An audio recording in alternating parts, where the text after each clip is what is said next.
Bom, e aí, pessoal? As contribuições que vocês dão, as dúvidas de vocês, os relatos, eu acho que são sempre importantes para a gente estar abordando alguns temas de curiosidades e de coisas que eu gosto de emitir minha opinião, o que a experiência me ensinou. E aqui, essa seguidora, ela colocou assim: fiz um procedimento de rinomodelação com uma profissional e não quero expor nem nada a profissional, mas estou muito triste e muito arrependida de ter realizado. Quero pelo menos servir de exemplo para outras mulheres não fazerem rinomodelação definitiva. Melhor esperar e fazer a rinoplastia, ou aprenderem a se amar como são, desapegarem dessa busca da perfeição. Fora que esse procedimento é muito perigoso. Andei conversando com algumas mulheres que fizeram e muitas estão frustradas. O número é grande e agora eu entrei para a fila e vou ter que pagar bem mais caro em uma rinoplastia secundária. Se possível, doutora, printa esse vídeo, esse texto meu e posta, por favor. Precisamos ajudar outras mulheres, isso é muito triste. Bom, eu tenho alguns vídeos no YouTube falando sobre a rinomodelação definitiva, né? Sei que tem alguns poucos profissionais dentro da odontologia que realizam e têm autorização para realizar essa técnica muito bem, mas é o que eu já falei nos outros vídeos. A rinomodelação definitiva, ela é uma rinoplastia fechada, quando é fechada. Muitas vezes é uma rinoplastia aberta, né? Então, o que é que eu acho, né?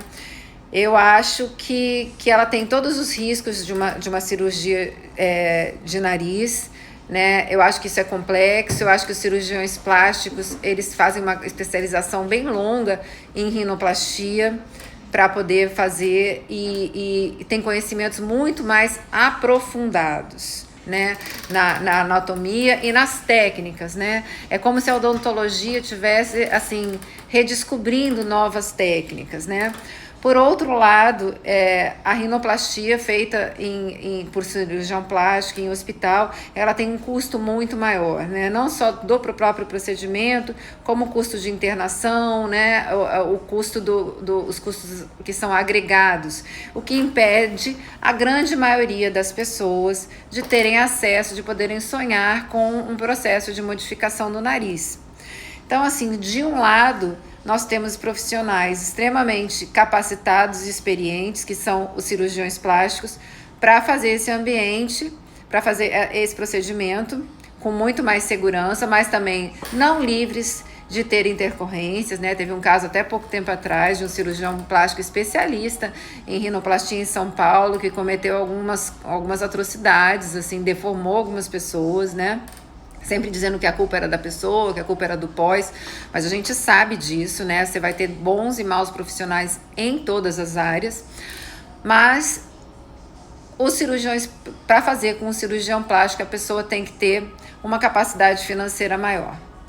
Por outro lado, os dentistas meio que invadiram um pouco essa área. Tudo começou com a lectomia. Se vocês verem, eu tenho um vídeo no YouTube sobre a lectomia, né? Que eu achava um procedimento muito bacana, que elevava a autoestima das pessoas, era rápido, era seguro, mas que o nosso Conselho de Odontologia proibiu, assim, ipsis literis, né? Está por escrito que nós não podemos fazer a lectomia. Vários profissionais fazem? Fazem. Aí é da cabeça de cada um, né? A minha conduta é seguir a regulamentação do meu conselho. Eu acho que isso é uma proteção para vocês, uma proteção para a gente. Por não poder mais fazer a lectomia, os profissionais começaram a testar outras técnicas para tentar trazer um benefício para o paciente em termos de nariz, sem precisar fazer a lectomia. E daí vieram essas rinomodelações definitivas e com fios, né?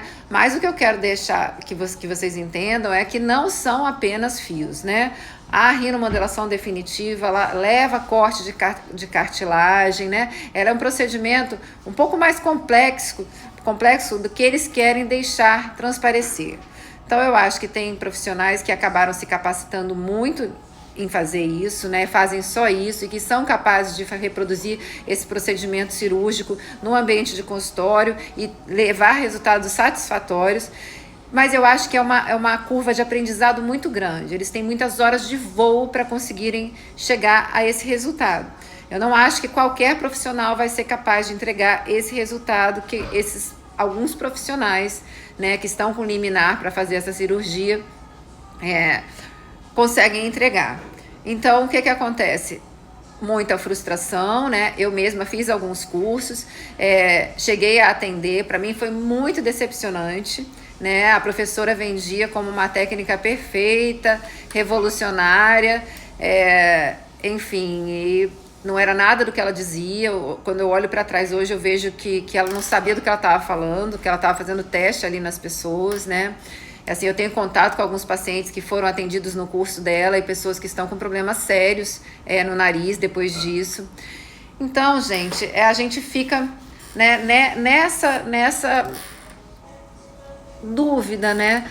Porque quem não tem dinheiro para fazer com o cirurgião plástico acaba ficando realmente mais exposto e tendo que optar por fazer com outras categorias de profissional, e você fica mais exposto de fato, né? Então, para mim, qual seria, na verdade, o melhor dos mundos, né? O melhor dos mundos seria que se os cirurgiões plásticos julgassem que é possível fazer a rinoplastia como os dentistas têm feito em consultório, e me parece bem tranquilo de fazer. Eu assisti algumas cirurgias feitas por profissionais excelentes, e um pós muito bonito, um pós sem inchaço, sabe, com pouca agressividade. Eu gostei bastante do que eu vi, né? Eu acho que, assim, seria muito interessante que esse procedimento de rinoplastia pudesse ser feito em consultório, que baratearia bastante e levaria esse procedimento para muito mais pessoas, né, do que só um seleto grupo que pode pagar uma 40, 50, 60 mil numa rinoplastia feita por cirurgião plástico.